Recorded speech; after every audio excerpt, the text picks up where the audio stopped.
Welcome to Data Security Over Coffee. That's DSOC to those in the know. Where the only thing more dangerous than a zero-day exploit is Chad from accounting clicking on every single email attachment. From password post-its hidden under keyboards to that one guy who keeps using password 123 despite our 47 security memos. We're here to talk about the threats you never knew you should be terrified of. I'm Dr. Joe Harford. And I'm Angie.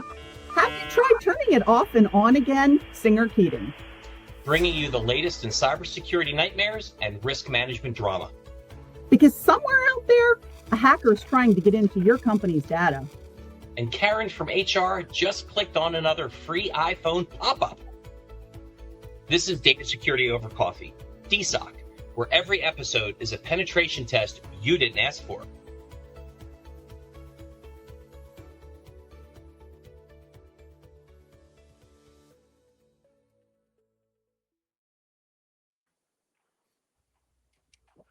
Patrick, good morning. Good morning. Morning, Joe. You Good did morning, not Angie. disappoint. I want you to know that you did not disappoint. You laughed at exactly the same time that all guests laugh when my sister goes, did you turn it on and off again, Singer Keating? That is like the best line that she's ever had. Isn't she amazing? Yeah. Isn't she amazing? It's amazing. I've not seen that intro before. That was great. Yeah, and it's going to get even better because as you hopefully know, Reclamere is celebrating its 25th anniversary this year. And got a lot of really crazy things going on this year. Wonderful celebration coming up on May 1st. It may be relatively impossible for you to be there, but Patrick, obviously you and the Cynomi crew are more than welcome to join us if you can in Pennsylvania. So it's going to be a really great time. Angie may notice that I could slightly be considered off my game today. I've been told that my mouth and my voice is not synced. I feel like a bad Netflix video. I'm in South Carolina. I'm working on about 3 hours of sleep. It's really nothing too scary. So you'd think that a company 25-year-old could afford better internet connectivity, because to me, Joe looks like he's on 80s VHS tape that got dragged out of the attic. Okay. Data security over coffee. You can't secure what you didn't inventory. So first, I have to give you a huge compliment, Patrick. You are the only guest who has ever been so prepared with that follow-up email that I'm thinking about asking you to be a co-host someday. That was spectacular. Well done. Very well done. Thank you. I think, it kind of goes along with the topic for today, right? I mean, just being prepared, having an idea of, what you're going to say and do and, have a process in place is extremely important. And if you're not, if you're not putting that plan in place, you're planning to fail, right? That's the old saying. So appreciate the kind words. Very well said. So everyone in the galactic universe knows who my sister is, and I am. Who are you? Who do you work for? What do you do? And what's going on? Yeah, name's Patrick Costello. I'm a partner account manager at Cynomi. We are a SaaS platform that operates in the GRC space, but it's a little bit more than GRC. We're pulling in data from third-party sources and helping our partners validate their compliance, their clients' compliance requirements, overall security posture, and helping them on that journey from current state to future state, whatever that may be or mean for their organization. Prior to joining Cynomi, I spent 2 years in the CMMC space, working with folks in the defense industrial base that have DFAR 7012 requirements, helping them prep for CMMC level 2 audits. And prior to that, I spent 8 years in the business continuity disaster recovery space with a vendor. So I've worked for over a decade now in the technology space, mostly in the kind of disaster recovery and compliance sides of the house. So data, specifically, sensitive data, and data recovery, understanding where it lives, who has access to it, has been something that I've been helping partners and clients with for over a decade now. So needless to say, what's going on. I know what's going on.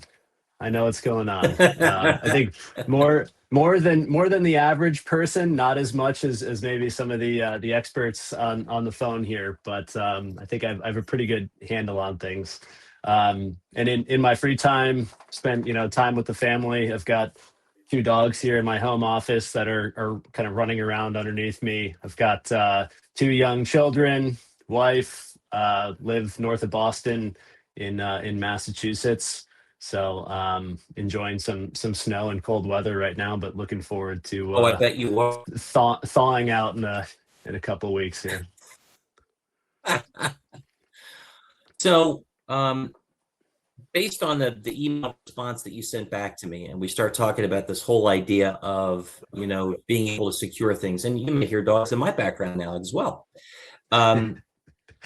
Give us an idea of when you start talking with partners like Reclamere or with clients, et cetera, where do you begin this conversation around being able to secure what you're trying to inventory, or what you can't inventory or you can't secure?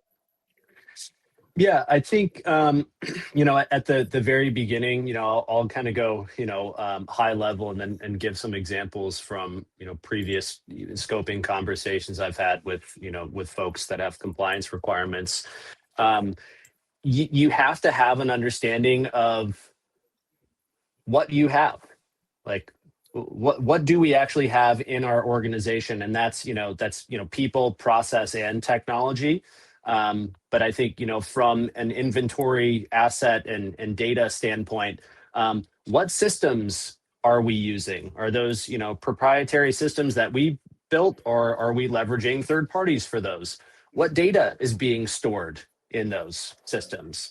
Do we know if it's being stored on-prem? Is that in the cloud?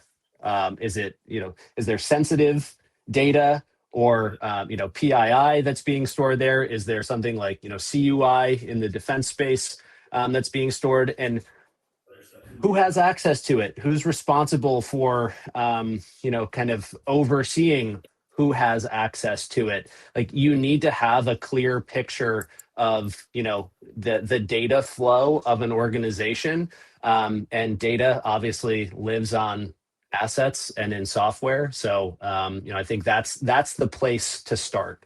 And when I was having conversations with folks in the defense industrial base, that was always one of the first questions that we would ask, or topics that we would dive into, because it helped to give us a picture of kind of the operational maturity of an organization. They were dealing with controlled unclassified information, or CUI.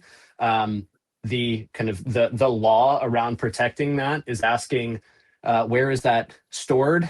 How is it being transmitted or processed inside your organization? So we would quite literally start, where is that coming in? Where is it landing? Who has access to it? And kind of going through those data flow type exercises. If you're not having those types of conversations, and you don't know and can't defensively have conversations about where data lives or what assets it's on, who has access to it, it really is largely guesswork, and there's a lot of risk associated with that. Another thing that people don't often think about is what's going on in the accounts payable of the company. So, Joe knows I spend way more time on Reddit than is probably healthy. But there was a really great post the other day. There's a really great post the other day. I think it was on the Cybersecurity sub, about a company talking about that they went through and audited all of the technology that the company is paying for, and found out that they were paying for, I think it was either 5 or 7 different project management tools. And then when they went to each of the departments of who had subscribed to it with these recurring subscriptions on, on company credit cards of things like Smartsheet and Asana and Trello and all of these different SaaS project management platforms, they all were so embedded into each one of these divisions' workflows that to pivot away would be just an unbelievable hassle. But there were people that had either signed up for those subscriptions that were no longer with the company that had admin rights. There were people that had admin rights in those systems that should not have. There was all kinds of sensitive information in those platforms, and this person who posted it was just like, it was almost like a throw my hands up in the air, what am I supposed to do with this? Yeah. And so oftentimes we talk about asset inventory and we talk about, well, there's this scanner and everything, well, scanners aren't necessarily going to pick up SaaS tools, number one. Number two, they're not going to pick up the stuff that you've pulled off of network and it's sitting in a closet. And so these are some of the ways where you have to get a little creative when you go looking for truing up your asset inventory against what you think you have versus what you actually have. So here's my question, because I'm obviously not the technologist on this call. Why is it then when you take a look at the organizations that you deal with, Angie and Patrick, why is it that organizations say that they don't know what data they have, they don't know all of the systems that they have, and they don't know the people that are accountable for them? Why does something like that level of mismatch or lack of visibility, why does that happen? And it's not just large organizations, it's across the board, right? Yes. So why does that happen? What's key? Why in 2026, why is that happening? I think Angie there's a whole have, host of things, but I'll let Patrick give his impression first. I think you may have a different answer than this, but for me, what I've seen, it comes down to having that be a not a top tier priority for the business. Whatever discipline or industry that they're active in. I quite literally, before joining this, I was on a call with a partner that works with small financial service firms, and they're struggling to have these conversations with 5-person companies who have to, for a regulated industry, have to go through asset audits and have this, documented, and it's something that's being submitted as evidence and artifacts. The business owner or the leadership team for a larger organization, they're juggling a lot of high priority items. There's a lot of fires that are burning. There's already work that's being delegated. I think this is something that classically, like, I spent time working in the restaurant industry and in retail, kind of through high school and college. Everybody hates doing inventory of any kind. That's like whenever they say, oh, it's that time, we got to go through inventory and look at what we have, and it's a pain. So I think it just falls really low on the priority list, given every other, hot topic item that's going to make them money or keep the business afloat, is happening for them. But Angie, what's your thought? I think it comes down to the fact that business is about getting shit done. And so if you use that example. Whoa, the what's the name meter just went off. This is like, okay, this is going GSD. On Netflix. We have children in the audience. Oh my gosh. But if we stick with the example that I gave of, all of these project management tools with sensitive information in them and, admin rights all over the place. It's because all the people in those divisions using those different tools were getting shit done. And that's the tool they chose to use. And so until there's some need, whether it's oh my gosh, we need to get a SOC 2 audit. Oh, guess what? This thing called CMMC came along, and now we're not going to be able to bid on defense contracts if we don't have it. Then you start looking at it, and now it's this sprawl that in a business that was highly focused on growth and getting stuff done, the things like controls around the assets, who owns them, who secures them, who's allowed to pay for them and bring them into the environment. And this is only going to, the pace of this problem is only exploding right now, because now everybody wants to take these tools and layer in AI, or they want to take these tools and by some type of API or other mechanism, turn them loose in their Azure environment or their Teams environment or their Google Workspace environment with mailboxes full of sensitive and confidential and regulated information. So when you don't know where the assets are and you don't know what data you have and where it is, you know, this is like giving a toddler a blowtorch and a sharp knife and letting them just run all over the place and not thinking anything bad will happen. And, you know, one of the things is this morning driving in, CNBC was talking about the SaaS apocalypse that AI has caused. I mean, I don't know if you saw, I think CrowdStrike lost 8% off of its value yesterday, stock price, and, you know, everything is down. In fact, I actually bought a cybersecurity ETF yesterday because it's 8% off of the off of its high. But my point is that I don't think AI is going to be the death of cybersecurity platforms or any SaaS platform that knows how to turn around and integrate the AI into it. What scares me is that customers are going to then go and rapidly adopt these things and turn them loose into their own environments that already we know are not well secured, do not have good asset inventories. And, you know, if you're not including your APIs in your asset inventory, or you're not looking at workflows and how systems communicate as part of your asset inventory, you're going to have a lot of blind spots. And those are the blind spots that, on the flip side, the AI generated malware and AI coded attacks, that's exactly what they're going to zero in on. And that's what they're going to go and find very rapidly once they're in your environment, not have to noodle around for days, weeks, or months like a human being had to analyze an attack surface before. So inventories are bad.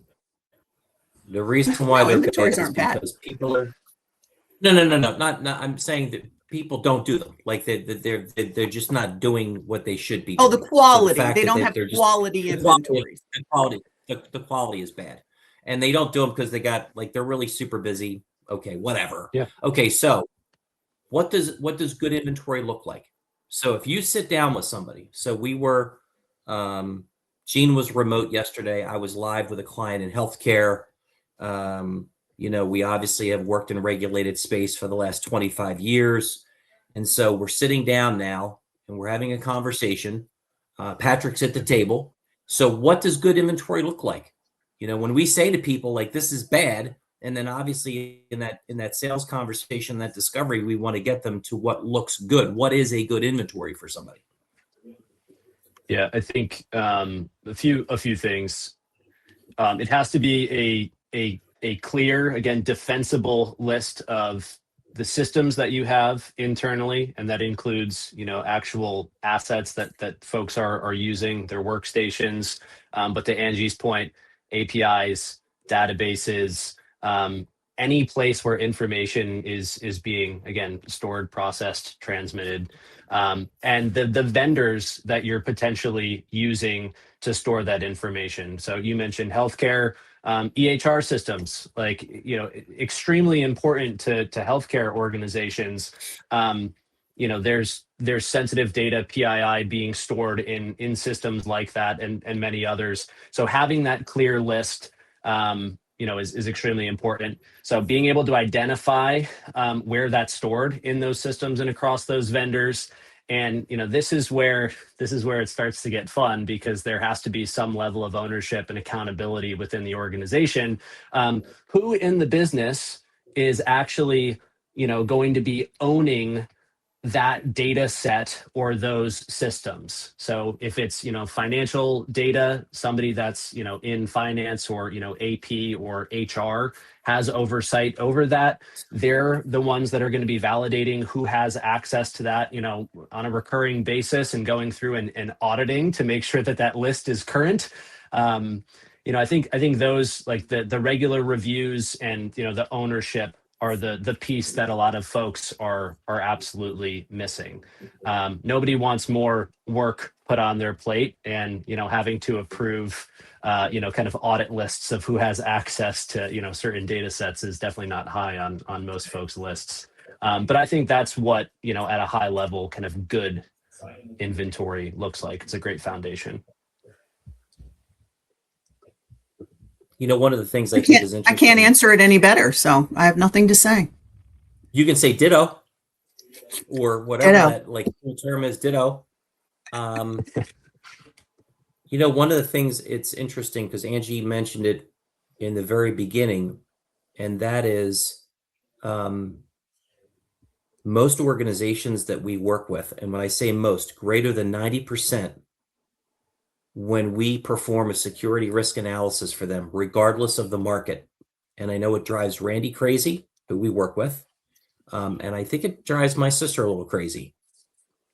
When people do not have a documented, managed, defensible IT asset management program, they have no idea what IT assets they have in their environment.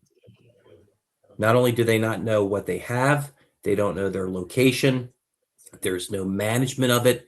And it's interesting that when we start talking about, securing information, often it always comes down to what are the applications, what is on-prem, what's in the cloud. I get all of that, but what about IT infrastructure? And it's fascinating to me that very often when we take a look at, we go through the remediation elements, 90% of the time, people that they fail miserably in that part of their assessment. They really do. I've seen it. It's like as you're talking, I'm like thinking of examples where I've seen this, where again, maybe 50% organization in the defense space specifically, they had a bring your own device policy. And I remember I couldn't wrap my head around a company working on contracts with Northrop Grumman and Lockheed Martin and these types of companies, where they just say, yeah, we give them a $1,200 stipend to go to Best Buy, and we have some, it needs to have this much CPU and RAM, and they have to install AV on it. It has to have antivirus. It's like, are you telling them which AV product to put on it or what EDR tool? And they're like, no, it just has to have it. I'm like, guys, I mean, you're again dealing with sensitive data that's tied to these $1 million contracts. What happens when one of these employee leaves and takes their laptop with them? And they're kind of like, well, it is what it is. I'm like, that is a massive liability for you as an organization. So I mean, I've seen it countless times. Well, and we always walk, we walk a fine line, and we, especially in our cybersecurity consulting work, we are vendor agnostic. Sure. But on the other hand, we are an IT asset management and disposition vendor. So, we always have to walk the line of not having a conflict of interest. If a client, when we see a really poorly managed or non-existent IT asset management and disposition program, obviously we'd love to do business with them.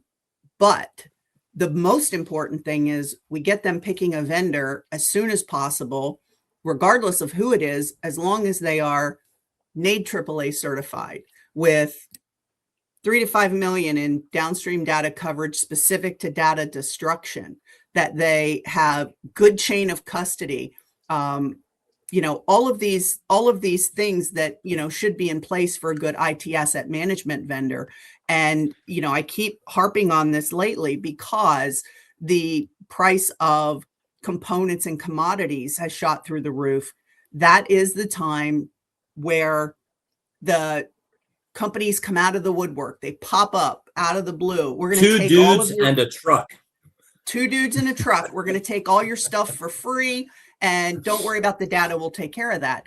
And these are the same kind of companies. It happens in the document destruction world. When the price of paper pulp is very high, they will come and do document shredding for free because they're going to make all their money on the back end.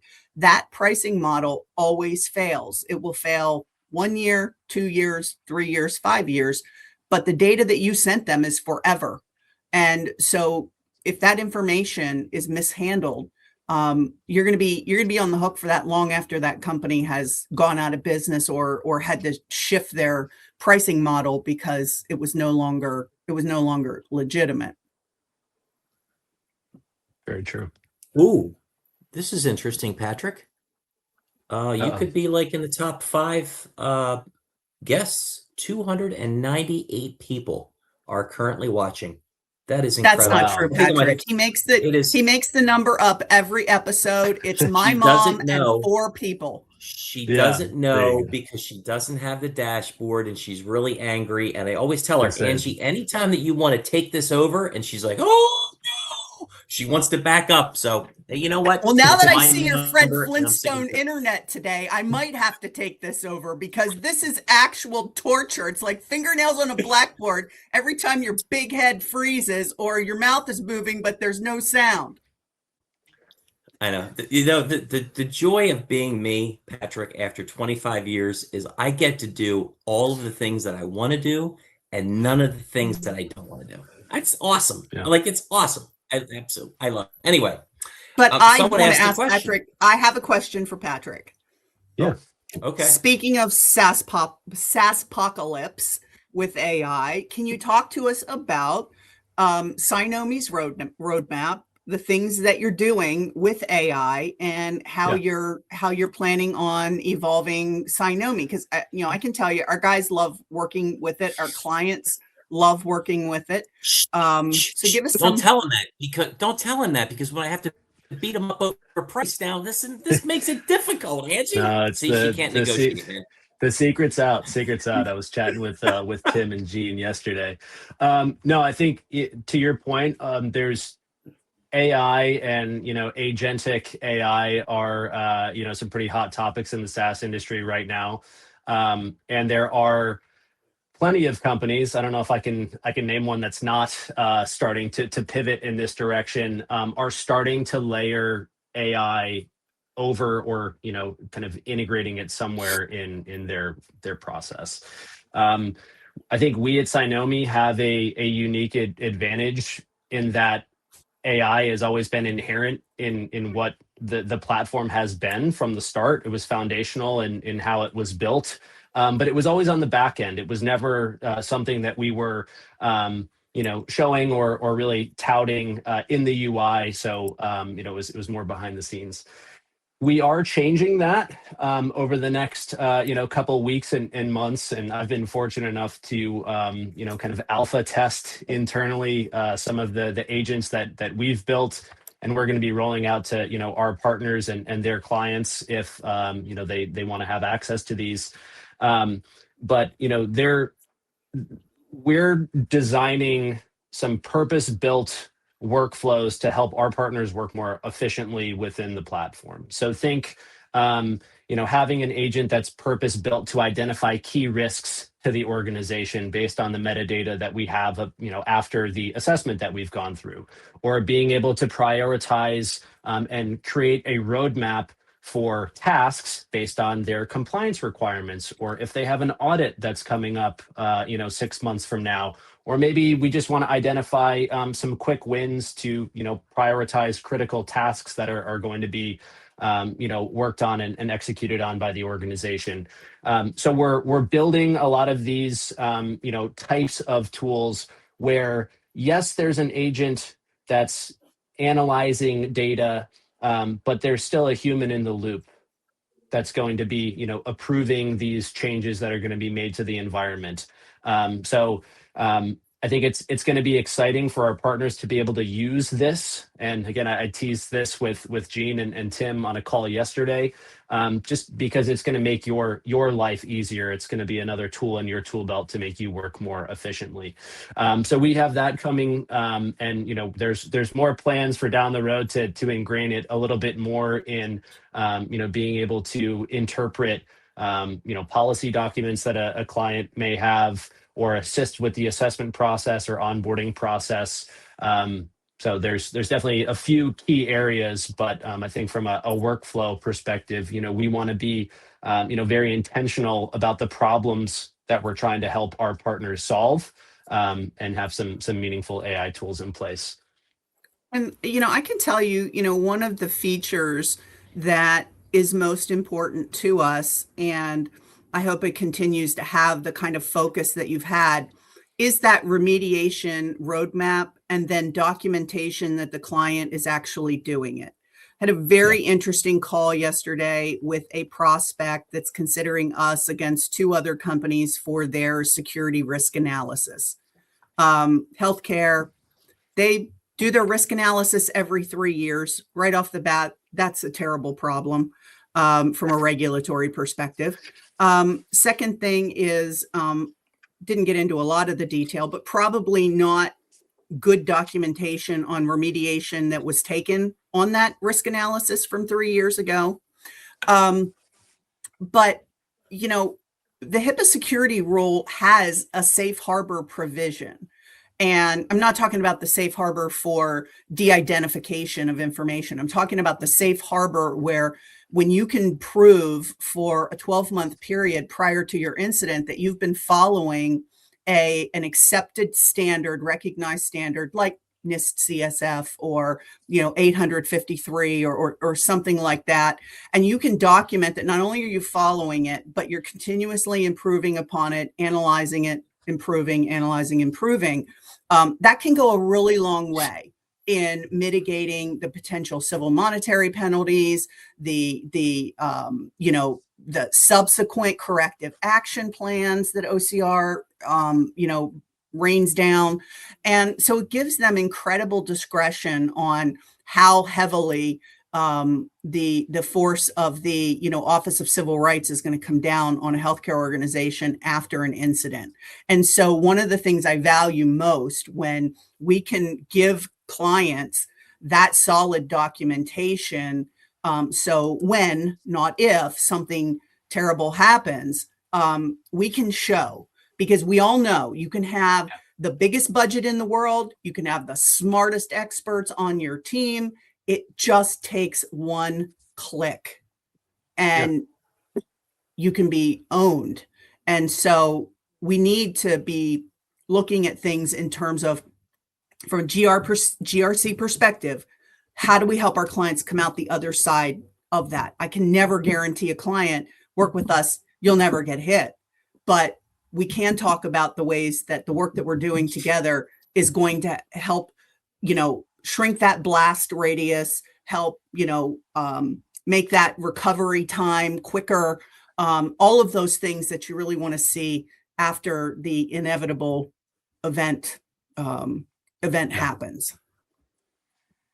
Yeah, I think it comes down to continuous improvement and ongoing governance. Like you mentioned, the kind of audit every 3 years. It reminds me of this. There's a picture of the New York City skyline in like 2010 and 2020, and kind of looks the same, but there's a few much larger buildings that have kind of popped up on the skyline.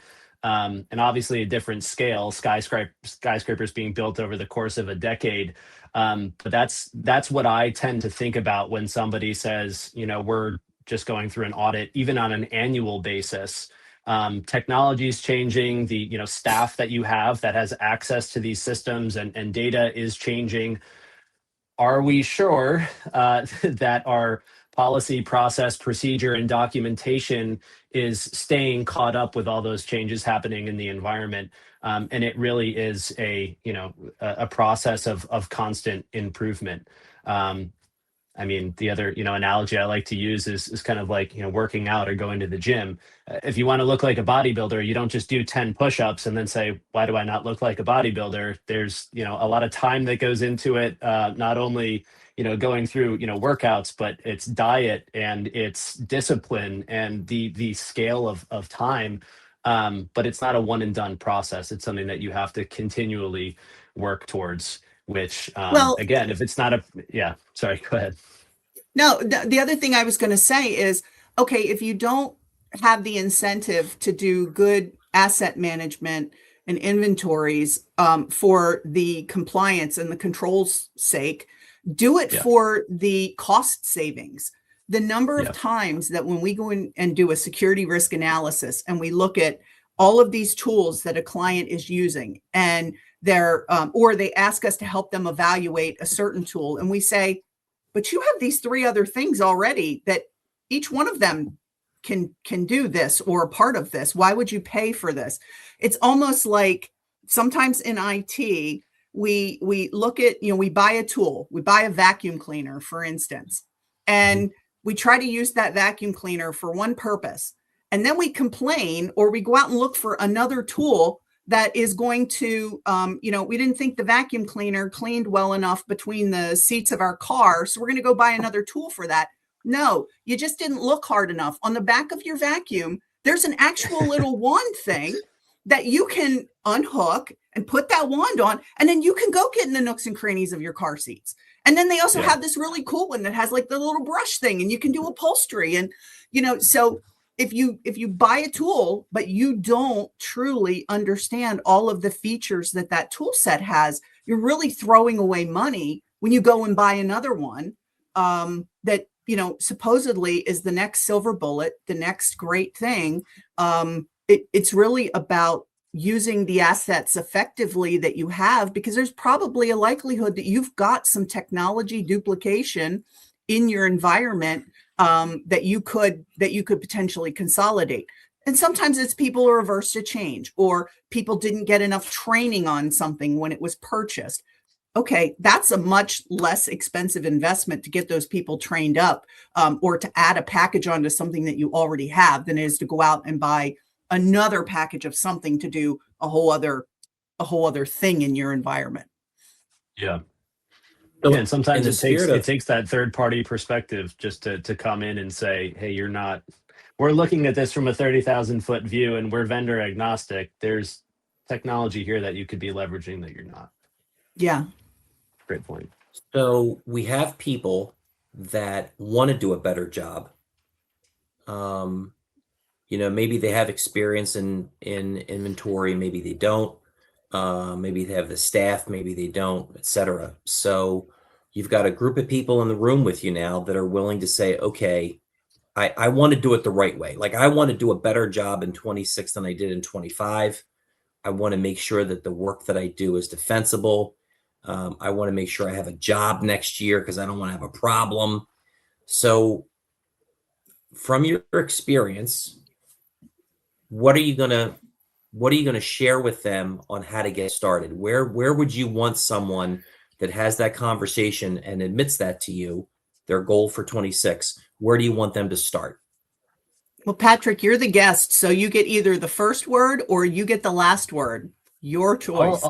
I'll take the first. I think for me, and just the companies that I've worked in, the clients that I've worked with, I always start with data, because to me that kind of points to assets or where it's actually residing. So going through that data flow exercise, how's it coming into the organization? Where is it going on its journey, and where is it potentially exiting? And again, where is it sitting when it exits? And then, from there, classification of data, everybody's favorite topic, right? What's low risk data and what's high risk data? Is this something that is public that everybody at the company should have access to? Or, external clients or third parties should potentially have access to? Or is this internal data? Is this confidential data or sensitive? Like me as someone on a go-to-market team, I shouldn't have access to payroll for the entire company, right? Like that's a no-brainer. But there's other much more nuanced examples, even when we talk about access, like admin level access for the average employee in some of these systems where they can start to enforce changes or have access to data that they shouldn't, grouping data once it's kind of classified at a high level is important. And really just defining what's required to protect data at all of these levels. I think those are kind of the three areas that I would start in that data flow exercise. Okay. I think one of the most important things we're going to be doing in, the remainder of 2026 and in 2027 is mapping workflows and understanding the people and process and technology that are used for those workflows. That is naturally going to lead to understanding your asset inventory. But if you don't understand the workflows and the tools that people use and the processes they work through, and you're going to hope to take advantage of the force multiplier of agentic AI in your environment, you're setting yourself up for a disaster. Because every single one of those points in the workflow where data moves from one system to another, one person from another, systems are talking to each other. Those are all of the potential vulnerabilities that are open to attack. And they change every time one of those systems talking to the other is updated. There's a chance default settings have gotten changed that you thought were locked down that no longer are. So workflow mapping, I think, is something that as technologists, we should be emphasizing and stressing to our clients that let's not just inventory assets for the sake of inventorying them. And it's the fundamental, keystone element of every single regulation and every single best practice and every single framework and standard. Let's start mapping workflows so that we can use those workflows to understand the tools that are in our environment. Then let's also work with the finance people and understand what is it that our company is paying for in technology. Understand if employees have company credit cards, can they sign up for recurring subscription charges? Recurring subscription charges are almost always some form of technology or information management system. So take a look at those recurring charges first, right out of the chute. And those would be kind of, a couple of the areas I think that folks need to start thinking about when they're thinking about asset management, not just the traditional do a Nessus scan, right. Look at purchase orders and equipment purchases. It's beyond that now. It's bigger than that now. And we didn't call it out by name, but I think we're both talking about there's an internal aspect to this for your company, your assets, your data, but then there's also third-party data and applications, software that you're using and subscribe to. And we're seeing that become much more prevalent just in terms of third-party risk management, either being required by specific regulations or being strongly encouraged by insurance companies, for example, or companies that are just kind of saying to their supply chain, we need to have an understanding of how you're treating our data and where that's potentially living. Have you gone through this due diligence exercise of vendor risk management? So I think it is starting to expand the conversation a little bit more. Yes, most definitely. So Patrick, 3 things. Number 1, thanks for being our guest today. Number 2, thanks for being a fun, responsive, and great partner. And number 3, I really hope that we get to see each other live and in person sometime soon in 2026. Yeah, me too. No, I appreciate the invite. I think there's plenty of other topics that we kind of danced around today, like AI governance is a big one we could talk about for hours, I'm sure.